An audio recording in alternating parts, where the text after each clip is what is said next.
Sir, Pakistan పరిస్థితి చూస్తే అది ఒక దేశంగా మనగలుగుతుందా అనే సందేహం అయితే కలుగుతోంది. అక్కడ ప్రస్తుతం పీఓకేలో గందరగోళం కావచ్చు, బలూచ్ల ఆందోళన కావచ్చు, సింధ్ పంజాబ్ లో తిరుగుబాట్లు కావచ్చు. ఒకవేళ పాక్ లో గనక సివిల్ వార్ తీవ్రం అయితే భారత్ వ్యూహం ఎలా ఉండాలి అంటారు, ఎలా ఉండబోతుందంటారు? ఎస్ అండి, మనం చాలా నిశ్చితంగా చాలా జాగ్రత్తగా మెటిక్యులస్ గా గమనించినట్లయితే సౌత్ ఏషియాలో ముఖ్యంగా పాకిస్తాన్లో ఇటు బంగ్లాదేశ్లో మిగిలిన దేశాల్లో జరుగుతున్న పరిణామాలు, ముఖ్యంగా పాకిస్తాన్లో జరుగుతున్న పరిణామాలని జాగ్రత్తగా గమనించినట్లయితే పాకిస్తాన్లో జరిగేది సివిల్ వార్, ఒక అంతర్యుద్ధం జరుగుతుంది. 80 సంవత్సరాల తన అస్తిత్వంలో పాకిస్తాన్ ఫెయిల్ అవ్వడం వల్ల దాని దుష్ఫలితాలు ఈ రోజు వచ్చింది. ఇక ఎంత మాత్రం పాకిస్తాన్ ఒక దేశంగా మనగలిగే పరిస్థితి అక్కడ కనిపించడం లేదు. పూర్తిగా అంతర్యుద్ధ పరిస్థితులు. ఒకప్పుడు జర్మన్ రెవల్యూషన్ వచ్చినప్పుడు జర్మనీలో అంతర్యుద్ధం, అమెరికన్ సివిల్ వారు, ఇవన్నీ మనం చూసుంటాం. ఇటలీ ఏకీకరణ, ఇవన్నీ మనం చూసినట్టయితే అటువంటి కంటే దారుణమైన పరిస్థితులు ఈ రోజు పాకిస్తాన్లో ఉన్నాయి. పాకిస్తాన్లో జరిగేది అంతర్యుద్ధమే. It is not nothing less than the civil war situation in Pakistan. ఇది మనం గమనించినట్టయితే ఇండియా డేంజర్లో పడిపోతుంది. ఎందుకంటే పాకిస్తాన్ మన పక్కన ఒక అణుబాంబులు కలిగిన ఒక మిలిటరీ శక్తి, 12వ అతిపెద్ద మిలిటరీ శక్తి అండి భూమి మీద. అది పేలింది అనుకోండి, దాని దుష్ఫలితాలు మనం అనుభవించాల్సింది. కాబట్టి పాకిస్తాన్లో ఏం జరుగుతుందో అంతర్యుద్ధం కాబట్టి దానికి అనుకూలంగా మనం స్ట్రాటజీ వేసుకుంటే మనం బెనిఫిట్ పొందొచ్చు, లేకపోతే మనం విపత్కర పరిస్థితుల్లోకి వెళ్తున్నాం. కాబట్టి పాకిస్తాన్ని జాగ్రత్తగా గమనించాలి. ఏ విధంగా పాకిస్తాన్లో అసలు అంతర్యుద్ధం ఏ విధంగా నడుస్తుంది, మరి ఈ అంతర్యుద్ధం సక్సెస్ అంటే అంతర్యుద్ధ పరిస్థితుల వల్ల పాకిస్తాన్ నాశనం అయిపోతే ఆ బాంబు మన మీదకి రాకూడదు. దానికి మనం ఒక అనుకూలంగా మార్చుకోవాలి. ఎందుకంటే పాకిస్తాన్ అనేది భారత్లో ఒక అంతర్భాగం. ఈ అఖండ భారత్ అంటే నేను ఆర్ఎస్ఎస్ అఖండ భారత్ అంది, ఆర్ఎస్ఎస్ అఖండ భారత్ అని అనుకోకండి. మౌర్య చంద్రగుప్తుడిని ఒక వరల్డ్స్ గ్రేటెస్ట్ కింగ్ గా మార్చిన, సామ్రాట్గా మార్చిన చాణుక్యుడు అన్న మాట అఖండ భారత స్వప్నం. అఖండ భారత స్వప్నం అంటే అఖండ భారత్ అంటే ఏమీ కాదండి. హిమాలయాల నుంచి కన్యాకుమారి, ఇక్కడ హిందూ కుష్, కిర్దార్, ఇరాన్ బౌండరీ నుంచి ఇటు మయన్మార్ వరకు ఉన్నది హిమాలయాల కింద ఉన్న ఒక ఉపఖండ ప్రాంతం. అది అఖండ భారత్ అంటారు అంతే. దాన్ని రిలీజియస్ పరంగా ఎవరు చూడకూడదు, భారత సంస్కృతి పరంగా చూడాలి. ఈ అఖండ భారత స్వప్నం మనం దగ్గరలో ఉన్నాం. పాకిస్తాన్ అంతమవుతుంది. జిన్నా ఫెయిల్ అయ్యాడు, మహాత్మా గాంధీ సక్సెస్ అయ్యారు. అప్పుడే చెప్తారు జిన్నాకి మహాత్మా గాంధీ చెప్తాడు, నువ్వు సక్సెస్ అవ్వవు, దీర్ఘకాలికంగా మళ్ళీ పాకిస్తాన్ ఇండియాలో వచ్చి కలవాల్సిందే అని. ఈవెన్ డాక్టర్ బిఆర్ అంబేద్కర్ కూడా ఇండియా పాకిస్తాన్ బుక్లో అదే చెప్తాడు, పాకిస్తాన్ ఫెయిల్ అవుతుందని. అది ఈ రోజు మన కళ్ళ ముందు నిజమవుతుంది 80 సంవత్సరాల తర్వాత. ఏ విధంగా చూద్దాం. పాక్లో అంతర్యుద్ధం ఏంటి అందు క్వశ్చన్ వేస్తారన్నమాట. అసలు పాకిస్తాన్లో అంతర్యుద్ధం అంటే ఒక నేషన్గా బతకాలంటే ఒక 12 నుంచి పార్శ్వాలు ఉంటాయి, ఫేసెట్స్ అంటారన్నమాట. 12 రకాలుగా ఉంటుంది. అది ఆ 12 విధాలుగా పాకిస్తాన్ ఫెయిల్ అయిపోయింది. మొట్టమొదటిగా చూస్తే జియోగ్రఫికల్లీ అది ఫెయిల్ అయిపోయింది. ఇప్పుడు పీఓకే నుండి కింద కరాచీ వరకే, ఆ తర్వాత ఈ నార్త్ వెస్టర్న్ ఫ్రాంటియర్ ప్రావిన్స్ నుంచి బలూచిస్తాన్ వరకే, ఇటు north western Khyber Pakhtunkhwa Swat valley నుంచి ఇటు పాకిస్తాన్ పంజాబ్ వరకే మొత్తం గందరగోళమైన పరిస్థితి. మొత్తం 8 లక్షల చదరపు కిలోమీటర్ల ప్రాంతం, 24 నుంచి 25 కోట్ల మంది ప్రజల్లో ఒక విడబాటు. అది జియోగ్రఫికల్గా ఒక కంట్రీ అని చెప్పడానికి లేదు. భౌగోళికంగా ఆ కంట్రీ ఫెయిల్ అయిపోయిందండి, దారుణంగా ఫెయిల్ అయిపోయింది. ఇక భౌగోళికంగా చూస్తే మొత్తం ఇక్కడ సున్నీ షియా వర్గాల కింద, అక్కడ ట్రైబల్ పఖ్తూనీస్ కింద ఇలా విడిపోయింది అనమాట. కాబట్టి జియోగ్రఫికల్గా భౌగోళికంగా అది ఒక దేశం అని ఎవ్వరూ కూడా చెప్పలేరు. అంత కేయాటిక్ సిచ్యువేషన్, గందరగోళ పరిస్థితులు ఈరోజు పాకిస్తాన్లో ఉన్నాయి. కేవలం ఏంటంటే ఏదో బలంతో ప్రస్తుతం నెట్టుకొస్తుంది అంతే. ఇక పొలిటికల్గా రాజకీయంగా చూస్తే రాజకీయం అనేది చాలా ఇంపార్టెంట్ పొలిటికల్గా. ఇప్పుడు అది 1947 ఆగస్టు 14 నుంచి ఇప్పటి వరకు సగం పైగా పరిపాలన అంతా మిలిటరీ రూలర్ చేశారు. రాజ్యాంగం కొన్ని డజన్ టైంలో నాశనమై మళ్ళీ పుట్టించారు అక్కడ. కానీ అది ఫెయిల్ అయిపోయింది పొలిటికల్గా. ప్రజాస్వామ్య ప్రయోగమే ఫెయిల్ అయిపోయింది పాకిస్తాన్లో. కనీసం బంగ్లాదేశ్ అనే బెటరే, అక్కడ టోటల్గా ఫెయిల్ అయిపోయిందండి, ఏమీ లేదు. ఫస్ట్ ఆయూబ్ ఖాను, యాహా ఖాను, తర్వాత మనకు చూస్తే జియావుల్ హక్, ముషరాఫ్, ఇప్పుడు అసిమ్ మునీర్, 5వ తరం మిలిటరీ రూలర్స్ వచ్చారు. అదే పొలిటికల్గా తరం చూస్తే ఎవరెవరి పేర్లు కూడా గుర్తుకురావు. అప్పుడప్పుడు పనిచేసిన ప్రైమ్ మినిస్టర్లు, ఒకళ్ళ ప్రైమ్ మినిస్టర్కి అయితే ఉరేయడం కూడా జరిగింది, జుల్ఫికర్ ఆలీ భుట్టోకి. సో ఇంకొక అపోజిషన్ లీడర్ ప్రైమ్ మినిస్టర్గా పనిచేసిన ఇప్పుడు ఇమ్రాన్ ఖాన్ జైల్లో ఉన్నాడు. సో అక్కడ ఆర్మీ రూలే ఉంది. కాబట్టి పొలిటికల్గా ప్రజాస్వామ్యంగా పాకిస్తాన్ అనేది ఒక ఫెయిల్డ్ స్టేటు, ఒక బనానా రిపబ్లిక్. కాబట్టి అది అంతర్యుద్ధ పరిస్థితి ఇప్పుడు నెలకొని ఉంది. అసిమ్ మునీర్ అసెండ్ అయిపోయాడు. ఆల్మోస్ట్ ఇప్పుడు ప్రజాస్వామ్యం ఉన్న షహబాజ్ షరీఫ్ రూల్ చేసేది అసిమ్ మునీర్ ట్రంప్తో మీటింగ్ అయినప్పుడే మనకు అగవతం అయిపోయింది. కాబట్టి ఇది ఫెయిల్డ్ కాదా, ఆల్మోస్ట్ పాకిస్తాన్ ఫెయిల్ అయిపోయింది పొలిటికల్గా. తర్వాత జాతీయ భావం, మానసికంగా ప్రజల్లో ఒకటి ఉండాలండి. బ్రిటిషోడు భారతదేశాన్ని పరిపాలించిన 1200 సంవత్సరాల పాటు ముస్లిం రూలర్స్, టర్కిష్, ఆఫ్ఘనిస్తాన్, ఇరానియన్స్ వీళ్ళు వచ్చి ఇండియాని ఏలినా, అంతకుముందు తర్వాత మొఘల్స్ ఏలినా, తర్వాత బ్రిటిషోడు చాలా డేంజరస్ మన భారతదేశాన్ని ఏలినా, భారతీయుల్లో ఒక భావన ఉండేది, మనమంతా భారతీయులమని. ఈ భావన బ్రిటిషోడిని తరిమి మళ్ళీ భారతదేశం పునఃప్రతిష్ఠ చేయబడింది. మనకు తెలుసు ఆల్మోస్ట్ 1500 సంవత్సరాల తర్వాత. ఈ భావన అనేది ముఖ్యం అనమాట. జాతీయ భావం అంటారు దాన్నే. మనమంతా ఒక దేశం, మనది భారతదేశం అని. ఆ విధంగా పాకిస్తాన్లో ఇలాంటి భావన ఉందా? లేనే లేదు. పాకిస్తాన్లో మేము సింధీసి, మేమేమో పంజాబీసు, మేమేమో పఖ్తూన్, ఖైబర్ పఖ్తూన్వా పస్తూన్స్, మేము బలూచు, మేము పిఓకే, ఇలాగా ఎవరికి వాళ్లే సింధీసి ఎవరికి వాళ్లే ప్రాంతీయ తత్వం ఎక్కువ ఉంటుంది. కానీ అక్కడ జాతీయ మేమంతా పాకిస్తానీస్ అనే తత్వం అనేది అక్కడ కనపడదు, అది బలంగా వినపడదు. కాబట్టి ఆ నేషన్ ఫెయిల్ అయిపోయిందండి. టోటల్గా జాతీయ భావం లోపించింది. ఇంకా ఆ దేశం అనేది బ్రతకడం కష్టం. Already it's a failed state అది. కాబట్టి ఇంకా అక్కడ లేదు. కాబట్టి ఇంకొక చూస్తే ఇప్పుడు మత మౌఢ్యంగా ఫిలసాఫికల్ అంట, తాత్వికంగా చూడాలంటే ఆ దేశాన్ని కంట్రోల్ చేసేది టెర్రర్ అనే ఒక తాత్వికత కంట్రోల్ చేస్తుంది. దాన్ని మత మౌఢ్యం కంట్రోల్ చేస్తుంది. ఇప్పుడు పాకిస్తాన్ ఆర్మీ నుంచి, పాకిస్తాన్ అడ్మినిస్ట్రేషన్ నుంచి, పాకిస్తాన్ ఎంప్లాయీ వీళ్ళందరూ కూడా ఈవెన్ టెర్రర్ భావాలు కలిగి టెర్రరిస్టులు ఉన్నారన్నమాట. హఫీజ్ సయ్యద్, అజహారు, ఈ యొక్క ముజాహిద్దీను, ఇలాంటి టెర్రరిస్ట్ ఆర్గనైజేషన్స్ ఎక్కువైపోయినాయి. కొన్ని వేలు. ప్రపంచంలో ఎక్కడ టెర్రరిజం జరిగినా దాని భావాలు ఇక్కడే ఉంటాయి. Terror capital of the world కింద మారిపోయింది. ఇంకా ఆ దేశం అనేది ఇప్పుడు అన్నీ ఫెయిల్ అయిపోయినాయి, అన్నిటిలోకి సొచ్చుకు వెళ్ళిపోయింది. ఇంకా మళ్ళీ ఆ దేశం మళ్ళీ ఇంకా ఎప్పుడండి ఇంకో స్వతంత్రోద్యమం వస్తా? ఇంపాసిబుల్. పాకిస్తాన్ ఆల్రెడీ ఫెయిల్ అయిపోయింది, టెర్రరిస్ట్ క్యాపిటల్గా అయిపోయినప్పుడే అది అయిపోయింది. తర్వాత ఆర్థికంగా చూస్తే అసలు అది ఒక దేశంగా కూడా లేదు. ఇప్పుడు ఫారిన్ ఎక్స్చేంజ్ రిజర్వ్స్ తగ్గిపోవడం, పరాయిల నుంచి అప్పులు తెచ్చుకోవడం, ఏడీబీ నుంచి, ఐఎంఎఫ్ నుంచి, తర్వాత గల్ఫ్ దేశాల నుంచి అప్పులు తెచ్చుకోవడం, ద్రవ్యోల్బలం విపరీతంగా పెరిగిపోయింది. ఈవెన్ కూరగాయలు దొరకలేని పరిస్థితి, చుట్టూ బోర్డర్లు, దాని యొక్క ఇండియాతోటి బౌండరీ ప్రాబ్లమే, ఆఫ్ఘనిస్తాన్తో ఇరాన్తో ప్రాబ్లమే. కాబట్టి ఆర్థికంగా దానికి ట్రేడ్ అనేది సన్నగిల్లిపోయింది. ఎప్పుడు ఇంపోర్ట్స్ చాలా ఎక్కువ, ఆర్థిక గ్రోత్ రేట్ ఈవెన్ బంగ్లాదేశ్ దాని జీడిపిలో దాటేసింది. దానికంటే చాలా చిన్న దేశం అది. 8 లక్షల చదరపు కిలోమీటర్, 25 కోట్లు ఉంటే, బంగ్లాదేశ్ కేవలం 1,45,000 చదరపు కిలోమీటర్లు ఉంటే అది జీడిపిలో బంగ్లాదేశ్ పాకిస్తాన్ దాటేసింది గ్రోత్ రేట్లో కూడా. దాన్ని బట్టే మనం అవగతం చేసుకోవచ్చు. సో వ్యవసాయ, ఆర్థిక అన్ని రంగాలు కుంటుపడిపోయినాయి. కాబట్టి ఆర్థికంగా క్యాపిటల్ ఫెయిల్ అవ్వడమే మొట్టమొదటిగా అంతర్యుద్ధ పరిస్థితులకు కారణం అనమాట. ఈవెన్ బలూచిస్తాన్లో పీఓకేలు ఇప్పుడు ఈరోజు జరిగే ఉద్యమాలకు కారణం అదే. సో ఆర్థికంగా నేషన్ ఫెయిల్ అయిన తర్వాత అది ఇంకా సర్వైవ్ అవడం అసంభవం అనమాట. యుఎస్ఎస్ఆర్ చేసిన పని అదే. తర్వాత చారిత్రకంగా ఆ దేశం అనేది ఎప్పుడూ దానికి ఒక చరిత్ర లేదు. అది చాలా ఇంపార్టెంట్. చరిత్ర అనే ఒకటే ఆ దేశాన్ని కట్టిపడేస్తుంది ప్రజల్లో. దీనికి చరిత్ర ఏంటంటే జిన్నా మాటలు మనం వినాలి. ఈ ఇస్లామిక్ రూలర్స్ పాకిస్తాన్లో ఏం చేస్తారంటే, మా చరిత్ర, మా మూలాలన్నీ ఎక్కడున్నాయంటే మిడిల్ ఈస్ట్లో ఉన్నాయి, పశ్చిమ ఆసియాలో అంటారు వాళ్ళు. దాని యొక్క మూలం ఎక్కడుందండి? పాకిస్తాన్ ఆత్మ ఉన్నది సింధు నాగరికతలో, కానీ దాని ఆత్మను ఎక్కడ వెతుక్కుంటుంది? మిడిల్ ఈస్ట్లో. సో అక్కడే అది ఫెయిల్ అయిపోయింది. కాబట్టి జిన్నా ఇక్కడ టోటల్గా ఫెయిల్ అయ్యాడు.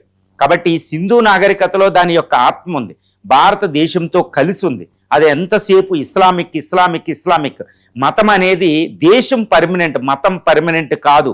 ఇప్పుడు ఇరానే చూస్తే ఎన్నో మతాలు మారినాయి అక్కడ. తర్వాత భారతదేశం మాత్రం మతం ఉంటుంది. ఇప్పుడు ఈజిప్ట్లో వేరే మతం ఉంది, ఈజిప్ట్ సంస్కృతి వేరు. ఇలా మతాన్ని ప్రాతిపదికగా చేసుకున్న దేశం, ఆ మతం పోయేటప్పటికీ ఆ దేశం పోతుందన్నమాట. ఇప్పుడు ఆ మతం ఇస్లాం అనేది ఉండొచ్చు, కానీ ఇస్లాం యొక్క మూలం అక్కడ లేదు, అది ఆత్మను వేరే చోట. కాబట్టి ఇది చారిత్రకంగా చరిత్ర లేని ఒక దేశంగా మారిపోయింది. ఇప్పుడు అది పేరడానికి సిద్ధంగా ఉందన్నమాట. తర్వాత భవిష్యత్తు చూద్దాం. అసలు పాకిస్తాన్ 80 సంవత్సరాలు ఏదో నెట్టుకు వచ్చింది. అటు అమెరికాయో, చైనా ఎవరో కూడా సపోర్ట్ చేయడం, సీటోలో వెళ్ళడం, బయట వాళ్ళ మీద ఈ భారత పగతో నెట్టుకొచ్చిందనమాట. కానీ ఇప్పుడు ఎక్కడ నెట్టుకొస్తుంది? భవిష్యత్ అంతా కాంపిటీషన్. ఇటు China, America, India, European union ఒక డిఫరెంట్ టర్న్లోకి వెళ్ళిపోతుంది అనమాట జియో పొలిటికల్ సిచ్యువేషన్లో. ఇలాంటప్పుడు పాకిస్తాన్ ఒక నేషన్గా ఈ కాంపిటేటివ్ పాలిటిక్స్లో ఉండలేదు. కాబట్టి ఎట్టి పరిస్థితుల్లో వచ్చే 10 సంవత్సరాల్లో పాకిస్తాన్ నామరూపాలు లేకుండా పోయే అవకాశం ఉంది. పాకిస్తాన్ అనేది ఉండదు.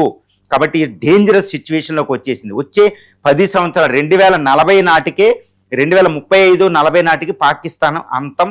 పాకిస్తాన్ అనేది మళ్ళీ చరిత్రలోనే మిగిలిపోతుంది అనమాట. భవిష్యత్తులో అది ఉండడానికి వీలే లేదు. అన్ని విధాలుగా అది ఫెయిల్ అయిపోయింది.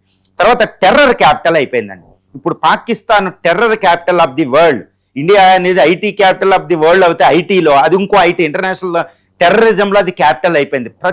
ఈవెన్ బిన్ లాడెన్ నుంచి ప్రపంచంలో లండన్ కాదు, స్కాండినేవియన్ కంట్రీస్లో, ఆస్ట్రేలియాలో, ప్రపంచంలో ఏ మూల టెర్రరిస్ట్ అటాక్ జరిగినా దాని మూలం డైరెక్ట్గా వచ్చి పాకిస్తాన్లో ఉంటుంది. అంత డేంజరస్ అనమాట. ఈవెన్ ఇప్పుడు పాకిస్తాన్లో కొన్ని లక్షల కొలది ఉన్నారు. ఇప్పుడు ద డేంజరస్ అయిన ISIS అనేది ఆల్-ఖైదాకి పుట్టుక అనేది పాకిస్తాన్ అయిపోయింది. The great bin Laden. So terror capital of the world. కాబట్టి అది ఆల్రెడీ ఒక నోటోరియస్ నేషన్ అయిపోయింది. FATF లిస్టులోకి వెళ్ళడం, ప్రపంచంలో అందరూ కూడా దాన్ని ఈవెన్ సొంతం ఇస్లామిక్ దేశాలు కూడా అక్కడ బెగ్గర్లుగా ముద్ర వేసి అక్కడ నుంచి పంపేస్తున్నాయి, UAE, సౌదీ అరేబియా. కాబట్టి టెర్రర్ క్యాపిటల్. కాబట్టి ఈ టెర్రర్ క్యాపిటల్ని ప్రపంచం అంతా అసహించుకుంటుంది. ఇది ఎక్కువ కాలం బ్రతికే అవకాశం లేదు. ఆ టెర్రరిజాన్ని చంపేయడానికి, నాశనం చేయడానికి పాకిస్తాన్ వెళ్తే ఆ టెర్రరిస్టులే పాకిస్తాన్ అంతం చేసేస్తారు. కాబట్టి పాము పెంచిన పామే ఈరోజు పాకిస్తాన్ నాశనానికి కారణమైపోయిందని చెప్పొచ్చు. తర్వాత ఇప్పుడు జియో పొలిటికల్ ట్రాప్లో పాకిస్తాన్ ఇరుక్కుపోయిందండి. కాబట్టి ఇంక ఇది మనగలడం అసంభవం అనమాట. ఇటు చైనా, అమెరికా గేమ్లో ఇరుక్కుపోయింది. అమెరికాకి దగ్గరికి వెళ్తే చైనా ఊరుకోదు, చైనాకి బాగా దగ్గర అవుతే అమెరికా ఊరుకోదు. ఈ 2 దేశాల సహకారం లేకపోతే అది సర్వైవ్ కాదు. కాబట్టి ఒకళ్ళ దగ్గరికి వెళ్తే రెండో దేశం నాశనం చేసేస్తుంది. కాబట్టి ఇటు చైనా, పాకిస్తాన్ ఈ జియో పొలిటికల్ ట్రాప్లో ఇరుక్కుపోయింది. రీసెంట్గా ఇరాన్ యుద్ధం సమయంలో సౌదీ అరేబియా వైపు వెళ్ళాలా, ఇరాన్ వైపు వెళ్ళాలా, యుద్ధంలో వెళ్ళాలా, శాంతి. అందుకని శాంతి అవతారం ఎత్తింది. ఒక రకంగా శాంతి సన్యాసి అయిపోయింది అనమాట. శాంతి అవతారం అందుకో కాస్త బతికింది. ఈ విధంగా జియో పొలిటికల్ ట్రాప్లో పూర్తిగా ఇరుక్కుపోయింది. కాబట్టి ఈ జియో పొలిటికల్ గేమ్లు ఇరుక్కుని రన్ అవ్వడానికి అది సామర్థ్యం ఉన్న దేశం కాదు. కాబట్టి ఈ టెర్రరిస్తాను, పాకిస్తాను అంతం అనేది నిశ్చయం అనేది అయితే నేను చెప్పగలుగుతాను. ఇప్పుడు పాకిస్తాన్లో ఒక్కొక్క ప్రావిన్స్ దగ్గర ఎంతటి దారుణమైన అంతర్యుద్ధ పరిస్థితులు ఉంటాయో మనం చూడవచ్చు. ఇప్పుడు POK పైనుంచి కిందకు వస్తే ఇప్పుడు POK అనేది అసలు మేము పాకిస్తానీ కాదు అని వాళ్ళు చెప్తున్నారు. ఆల్మోస్ట్ లక్షలాది పీపుల్ వాళ్ళు ఇప్పుడు రావల్కోట్ నుండి, ముజఫరాబాద్ నుంచి బల్టిస్తాన్ అంతా ఒక విప్లవమే జరుగుతుంది. దాన్ని అరికట్టడానికి అసీం మున్నీరు ఎంతటి విపత్కర మృగం కింద మారిపోయిన బాంబులు వేసిన డ్రోన్లతోటి వాళ్ళు లొంగకుండా ఉద్యమం చేస్తున్నారు. ఇప్పుడు POK అనేది ఆల్మోస్ట్ పాకిస్తాన్లో మేము లేమని వాళ్ళు ప్రకటించేశారు. ఇండియా సహకారం కూడా వాళ్ళు అడుగుతున్నారంటే POKలో అంతర్యుద్ధం కాకుండా మనం ఏది చెప్పలేం, అది అంతర్యుద్ధం మాత్రమే. ఇప్పుడు పాకిస్తాన్ ఆర్మీ దాన్ని కంట్రోల్లో చేయలేకపోతుంది. ఇంకా బలూచిస్తాన్ ఇప్పుడు 44% టెరిటరీ ఉన్న పాకిస్తాన్ బలూచిస్తాన్ ఆల్రెడీ మేము స్వతంత్ర దేశం అని ప్రకటించేసుకున్నారు.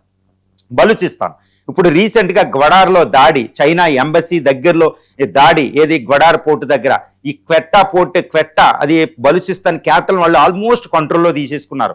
సో ఇప్పుడు BLA అనేది పాకిస్తాన్ ఆర్మీ ముప్పు తిప్పలు పెడుతుంది. ఈవెన్ ఎంటైర్ బలూచిస్తాన్ పాపులేషన్ అసలు మేము పాకిస్తాన్లో భాగమే కాదు, మనకు సహకరించండి అంటే UNO కూడా వాళ్ళు లెటర్ రాశారు. ఇప్పుడు పాకిస్తాన్లో తీవ్రమైన అంతర్యుద్ధం, ఏ క్షణమైనా అది స్వతంత్ర దేశంగా ఆవిర్భించే అవకాశం ఉంది. కాబట్టి అది అంతర్యుద్ధమే. తర్వాత ఖైబర్ పఖ్తూన్ఖ్వా ఇదేంటంటే నార్త్ వెస్టర్న్ పార్ట్లో ఉంటుంది, వాయువ్యంగా ఆఫ్ఘనిస్తాన్తో బౌండరీ. ఖైబర్ హిందూ కుష్ మౌంటైన్స్ దగ్గర ఉంటుంది. ఇక్కడ పస్తూన్ అనే ఒక తెగ చాలా బలవంతులు.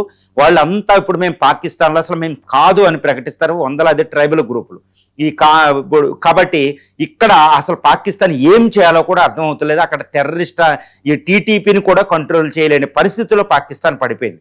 కాబట్టి అది ఆఫ్ఘనిస్తాన్ కూడా ఇది మాది అంటుంది ఆ ప్రావిన్స్ని.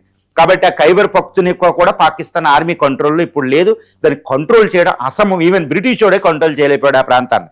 తర్వాత ఈ సింధ్ అనేది ఇండియాకి దగ్గరలో ఉంటుంది. వాళ్ళు కూడా సింధీ పీపుల్ అంటారన్నమాట. ఇండియాకి పంజాబ్, సింధ్, గుజరాత్ నాట్లో సింధ్ అనే మాట కూడా ఉంటుంది. గుజరాత్ కల్చర్కి చాలా దగ్గరలో ఉంటుంది అనమాట. అది ఈ సింధ్ కూడా అసలు పాకిస్తాన్లో మేము ఉండలేము, పాకిస్తాన్ సింధ్ని ఒక దేశంగా చేసేయండి, కరాచీ రాజధానిగా అంటూ వాళ్ళు మాట్లాడతారు అనమాట. సో సింధు ప్రావిన్స్ కూడా ఇప్పుడు సింధస్ వాటర్ ట్రీటీ ఆపేయడం వల్ల విపత్కర పరిస్థితిలో పడిపోయింది. అసలు పాకిస్తాన్ మేము భాగమే కాదన్నట్టు వాళ్ళు ఫీల్ అవుతారు. ఇక్కడ కూడా అల్లర్లు అనమాట, ఏది సింధు ఇవన్నీ డిస్క్రిమినేషన్ వల్ల. సో అక్కడ కూడా అగమ్య గోచరమే. రీసెంట్గా కరాచీలో బాంబు దాడి కూడా మనం చూసాం. చాలా డేంజరస్ సిచ్యువేషన్, అంతర్యుద్ధ పరిస్థితులు ఈరోజు సింధు ప్రావిన్స్లో వచ్చినాయి. తర్వాత పంజాబ్ ప్రావిన్స్, పాకిస్తానీ పంజాబ్ అయితే అక్కడ సిక్ జనాభా ఎక్కువ ఉంటుంది. అసలు వీళ్ళైతే మొత్తం ఇండియా పాకిస్తానీ పొలిటీషియన్స్ ఎక్కువ మంది ప్రైమ్ మినిస్టర్ అక్కడ నుంచే వెళ్తారు. పాకిస్తాన్ పొలిటికల్ పార్టీస్ అన్నీ కూడా పంజాబ్ రిచెస్ట్ ప్రావిన్స్ అది. ఇక్కడ కూడా పంజాబ్ పీపుల్లో ఒక రకమైన అసంతృప్తి ఉంది. ఎందుకంటే దీనివల్ల ఈ పాకిస్తాన్ వల్ల మనం కూడా విపత్కర పరిస్థితిలో ఉంటామని, అసలు ఇండియా పంజాబ్తో కలిస్తే ఎంతటి సౌభాగ్యం ఉండనన్నట్టు వాళ్ళు ఫీల్ అవుతారు. కాబట్టి అక్కడ కూడా ఒక మత ఘర్షణలు, ఈ బాగల్పూర్ ఈ ప్రాంతంలో అంతా దారుణమైన పరిస్థితులు ఉన్నాయి. అక్కడ కూడా అంత కాస్ట్ పీస్ఫుల్గా ఉన్న అక్కడ కూడా ప్రజల్లో తీవ్రమైన అసంతృప్తి. ఈ విధంగా పాకిస్తాన్లో 5 ప్రావిన్స్లో అయినా ఈ బలూచిస్తాను, సింధ్, పంజాబ్ ప్రావిన్స్లో ఖైబర్ పఖ్తూన్ఖ్వా, తర్వాత ఈ పిఓకే అనేది ప్రావిన్స్ కాకపోయినా ఈవెన్ ఇస్లామాబాద్ ఇది నేషనల్ క్యాపిటల్ టెరిటరీ, మొత్తం అసంతృప్తి. అసలు పాకిస్తాన్ ఆర్మీయే దాన్ని కంట్రోల్ చేయలేని ఒక పరిస్థితిలో వచ్చింది. కాబట్టి వచ్చే 10 సంవత్సరాల్లో పాకిస్తాన్ మనగలగడం అనేది అసంభవమైంది అయితే నేను చెప్పగలుగుతాను. తర్వాత మరి ఇలా పేలడానికి సిద్ధంగా ఉంది. ఒక స్టార్లో, ఒక సూర్యుడిలో ఈ యొక్క హైడ్రోజన్ అయిపోయింది, అది హీలియంగా మారిపోతే అది న్యూట్రాన్ స్టార్ అయి పేలిపోద్ది అనమాట. చాలా భయంకరమైన పేలుడు వస్తుంది అనమాట. ఈ విధంగా పాకిస్తాను ఇంధనం అయిపోయి ఎప్పుడు పేలిపోద్దా అన్నట్టుంది. చాలా డేంజరస్. మరి ఇలా పేలిపోతే అంత చాలా ప్రమాదం. మనం చాలా జాగ్రత్తగా ఉండాలి ఇండియా, ఎందుకంటే అణ్వస్త్ర దేశం, మోడర్న్ ఆర్మీ ఉంది. మరి ఇలాంటి అణ్వస్త్ర దేశం మోడర్న్ ఆర్మీ ఉన్నది పేలిపోయింది అనుకోండి, అది చాలా ప్రమాదం. ముఖ్యంగా ఇండియాకి చాలా ప్రమాదం అనమాట. కాబట్టి అది పేలడానికి సిద్ధంగా ఉన్నట్టు మనం గమనించాలి, చాలా జాగ్రత్తగా ఉండాలి. అది ముక్కలవుతే మనం ఎలా ఉండాలి వ్యూహం అనేది కూడా చాలా ప్రధానం. లేకపోతే ఇండియా చాలా డేంజర్లో పడుతుంది. ఇప్పటికే ఇండియా ఈ యొక్క పాకిస్తాన్ ముక్కలవుద్ది అనేది గమనించినట్టుంది. రీసెంట్ స్టేట్మెంట్లు చూస్తుంటే ఇండియా చాలా జాగ్రత్తగా దానికి అనుకూలంగా వ్యూహం వేసిందని నేను చెప్పగలుగుతాను.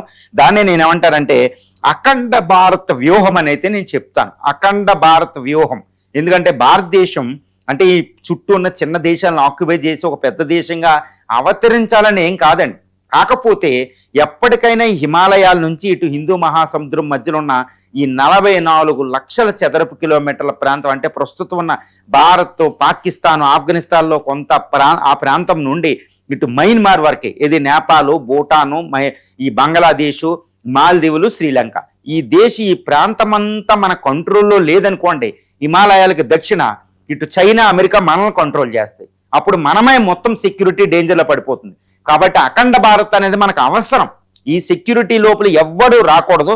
అందుకే నాకు తెలిసినంత వరకే ఇక్కడ మిలిటరీ పరంగా ఈ యొక్క డాక్ట్రిన్ ఉండాలి, అఖండ భారత డాక్ట్రిన్. ఇప్పుడు మన్రో డాక్ట్రిన్ అని ఒకటి ఉంటుంది అమెరికాకి. అమెరికా ఏమంటది, ఈ మన్రో డాక్ట్రిన్ ప్రకారం ఉత్తర దక్షిణ అమెరికా ఖండాలకి ఏ పవరు బయట నుంచి రాకూడదు, ఎందుకంటే మా సెక్యూరిటీ ప్రాబ్లం పడుతుంది. కాబట్టి ఇక్కడ ఎవ్వరూ రాకండి అని శాసించింది.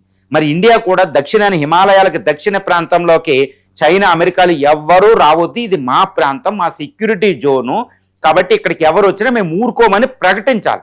అలా ఇప్పుడు చైనా ఇన్వాల్వ్ అవుతుంది, బంగ్లాదేశ్లో, నేపాల్లో, ఈవెన్ భూటాన్లో, మయన్మార్లో, పాకిస్తాన్లో అది ఇన్వాల్వ్ అవుతుంది.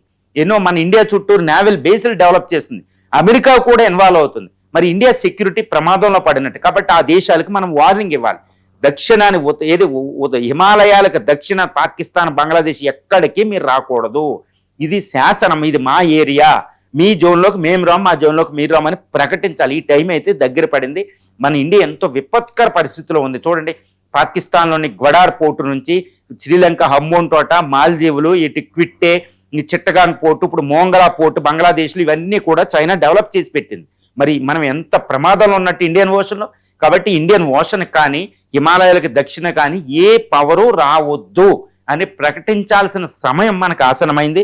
రెండు, పాకిస్తాన్ ఇక్కడ ఒక గమనించాలి. మరి వ్యూహం ఎలా ఉండాలంటే ఇక్కడ నుంచి ఏది అఖండ భారత్ డాక్ట్రిన్లో మనం దేశాలతో వ్యవహరించకూడదు. ఇప్పుడు నేపాల్ని, భూటాన్ని, బంగ్లాదేశ్ని, మయన్మార్ని, ఇటు పాకిస్తాను, మాల్దీవులు, శ్రీలంకని దేశాల పరంగా మన దౌత్యం ఉండేవండి. కానీ అఖండ భారత స్ట్రాటజీలో భాగంగా చాలా ముఖ్యమైన విషయం ఏంటంటే భారతదేశం ఈ ప్రజలతో సంబంధాలు పెట్టుకోవాలి, పీపుల్ టు పీపుల్ కాంటాక్ట్స్ పెట్టుకోవాలి. ఎప్పుడు దేశాలు పర్మనెంట్ కాదు, పీపుల్, కల్చర్స్ ప్రధానం. కాబట్టి మన సివిలైజేషన్, మన సాంస్కృతిక విలువల్ని వాళ్ళ వరకే పూర్తిగా విస్తరించాలి, ఆ సంస్కృతిని మాత్రం. ఇప్పుడు బంగ్లాదేశ్ చూస్తే బెంగాలీ సంస్కృతి, ఇటు పంజాబ్, ఇటు పాకిస్తాన్ చూస్తే ఇటు గుజరాత్, సింధ్, పంజాబ్ అని, ఇటు బలూచిస్తాను, ఇండో ఆరియన్ కల్చర్ అనేది, ఇండస్ వ్యాలీ సివిలైజేషన్ ఉంటాయి, ఉర్దూ లాంగ్వేజ్ కూడా ఉంటదన్నమాట. ఇటు నేపాల్ చూస్తే హిందూ రిలీజియస్ పరంగా ఉంటుంది, భూటాన్ చూస్తే అలాగే ఉంటుంది, శ్రీలంక చూస్తే బుద్ధిస్ట్ ట్రెడిషన్స్ ఉంటాయి, మాల్దీవులు చూస్తే ఇండియా ఇది ఉంటుంది. ఈ విధంగా భారతదేశం సౌత్న, హిమాలయాలకు సౌత్న ప్రజలతో సత్సంబంధాలు ఉండాలి. ఒకవేళ ఆ దేశం విచ్ఛిన్నం అవుతే అది వచ్చి భారతదేశ ప్రజలతో కలిసిపోవాలి. ఈ విధమైన స్ట్రాటజీ ఇంపార్టెంట్. అదే invoking the Indian civilisation values. మన 10,000 సంవత్సరాల నుంచి ఉన్న ఇండో ఆరియన్ కానీ, సనాతన కానీ, ఏదైనా కానీ ఇండియన్ సివిలైజేషన్ వాల్యూస్ని మనం అప్గ్రేడ్ చేస్తే ఈ పీపుల్తో సంబంధాలు ఉండాలి. ఈ విధంగా ఆ ప్రభుత్వాలతో సంబంధం లేకుండా పీపుల్తో సంబంధాలు ఉంటాయి. పాకిస్తాన్లో హాలీవుడ్, మన మూవీస్ ఉంటాయి, బాలీవుడ్ మూవీస్ అని, మన ఫుడ్ ఉంటుంది, మన డ్రెస్ ఉంటుంది, ఇవన్నీ కూడా ఇంపార్టెంట్. Bengalis culture. ఈ విధంగా పీపుల్ టు పీపుల్ కాంటాక్ట్స్ ఉండాలి, దేశాలతో సంబంధం లేకుండా. ఒకవేళ ఆ దేశం విఫలమైనా ఆ ప్రజలు ఎవరి వైపు చూస్తారు? భారతదేశం వైపు చూస్తారు. కాబట్టి ఈ విధంగా అఖండ భారత స్వప్నం వస్తుంది. ఒకవేళ ప్రభుత్వాలు ఉండగలిగిన ఆ పీపుల్ ఒపీనియన్ అంతా భారతదేశం కంట్రోల్ చేయగలగాలి. ఈ విధంగా ఈ కల్చరల్గా మనమంతా భారతీయులం, అఖండ భారత్లో భాగం, ఒక పెద్ద అఖండ భారత్ అనే సంస్కృతిలో మనమంతా ఒక భాగం అనే ఒక ఫీలింగు ఈ సౌత్ ఇండియా, సౌత్ ఏషియాలో ఉన్న ప్రజలందరిలో రావాలి. 44 లక్షల చదరపు కిలోమీటర్ల ప్రాంతం, ఆల్మోస్ట్ 200 కోట్ల మంది ప్రజలు ఉంటారు. వీళ్ళందరూ ఒకటే అనే భావన వస్తే ప్రపంచాన్ని మళ్ళీ అఖండ భారత్ అనేది ఒక దేశంగా అవతరిస్తుంది. ఒక దేశం బౌండరీలు మార్చకుండానే అఖండ భారత స్వప్నం అనేది నిజమైపోతుంది అనమాట. ఈ విధంగా ఒకవేళ పాకిస్తాన్ అస్తిత్వం ప్రమాదంలో పడిపోతే ఆ ప్రజలు భారతదేశం వైపు చూడగలగాలి. ఇస్లాం అనేది అత్యధిక శక్తి కాదు, ఇక్కడ ఒకటి మర్చిపోకూడదు. ఎందుకంటే ఇప్పుడు పాకిస్తాన్ ఎందుకు చెప్తున్నానంటే, పాకిస్తాన్లో ఈవెన్ దురంధర్ మూవీ కూడా ఆడుతుందండి. మన బాలీవుడ్ యొక్క క్యాసెట్లు అన్ని దుబాయ్ నుంచి తెచ్చుకుంటారు వాళ్ళు. ఆ హిందుస్థానీ మ్యూజిక్, ఈ ఉర్దూ లాంగ్వేజ్, ఈ ఫుడ్, ఇవన్నీ ఏంటంటే ఈ సింధు నాగరికత, ఈ మాన్సూన్స్, ఇవన్నీ ప్రజలందరూ ఒకటి అఖండ భారత్లో, భారత సంస్కృతిలో ఒక భాగం అనే భావన పాకిస్తాన్లో ఉంటుంది, ముఖ్యంగా ఆల్ఫా జెన్జీలో. ఈ భావన అనేది ప్రధానం. అంతేగాని ఇప్పుడు మిలిటరీ అధికారులు ఈ పాకిస్తాన్ రాజకీయాలు రెచ్చగొట్టినా అవి తాత్కాలికం మాత్రమే. ఇలాంటి ఫీలింగ్ సౌత్ ఏషియా దాకా ఉంటే అదే అఖండ భారత స్వప్నం. బౌండరీస్ ఉన్నా మనందరం ఒకటే అనే ఫీలింగ్ సౌత్ ఏషియాలో. ఈ స్ట్రాటజీని భారతదేశం చాలా జాగ్రత్తగా అమలుపరుచుకోవాలి. మిలిటరీ సొల్యూషన్ కాదండి. పాకిస్తాన్లో మనం బాంబులు వేస్తే మన మీద మనం వేసుకున్నట్టే, బంగ్లాదేశ్ బాంబు వేస్తే మన సంస్కృతిలో వేసుకున్నట్టే, అది అక్కడ అణువస్త్రం వేస్తే మన మీద కూడా ప్రభావం ఉంటుంది. ఇప్పుడు చూడండి, రష్యా ఉక్రెయిన్ మీద వేయడం లేదు, ఎందుకంటే ఉక్రెయిన్లో భాగం రష్యా. కాబట్టి వీళ్ళు చాలా జాగ్రత్తగా ఒక దీర్ఘకాలిక స్ట్రాటజీతో అఖండ భారత్ అనే ఒక డాక్ట్రిన్ అనేది మనం చాలా జాగ్రత్తగా అమలుపరుచుకుంటే మనకి ఇది ఉంటుంది. చూడండి, భారత ఉపఖండం మొత్తం 10,000 సంవత్సరాల చరిత్రలో ఎంతో మంది రాజులు వచ్చారు, బయటోళ్ళు లోపలోడు ముక్కలైంది. కానీ ప్రస్తుతం భారతదేశం చూడండి ఎలా ఐక్యమైపోయిందో. ఇది దీర్ఘకాలికంలో మళ్ళీ మనం అంతా ఒకటి అఖండ భారత స్వప్నం, ఈ చాణుక్యుడు మాట్లాడిన అఖండ భారత్ తప్పకుండా నిజమవుతుంది. చాలా జాగ్రత్తగా స్టెప్లు వేయాలి. ఇప్పుడు ఇండియా అదే అఖండ భారత డాక్ట్రిన్ని ప్రకటించుకోవాలి.